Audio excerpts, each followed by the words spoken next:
For our first Turing machine example, I've chosen one that tests the oddness of a binary representation of a natural number.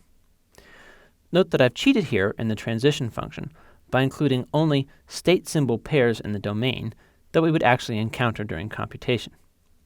By convention, if no transition is specified for the current state symbol pair, then the program just halts in the reject state.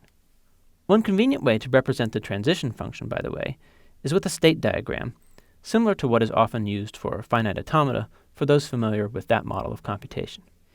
Each state gets its own vertex in a multigraph, and every row of the transition table is represented as an edge. The edge gets labeled with the remaining information besides the two states. That is, it gets the symbol red, followed by an arrow, then the symbol to write, and the direction to move the head.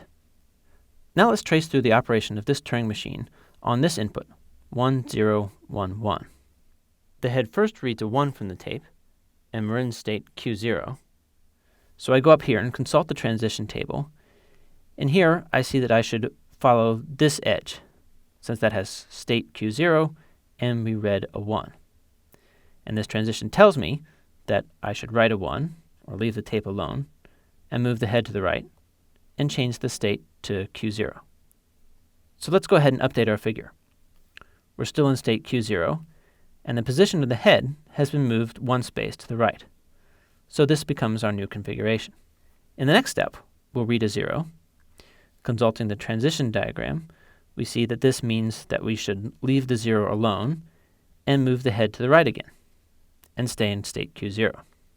We read a 1 from the tape, and that means we follow this transition here and move the head to the right again. And the next step is similar.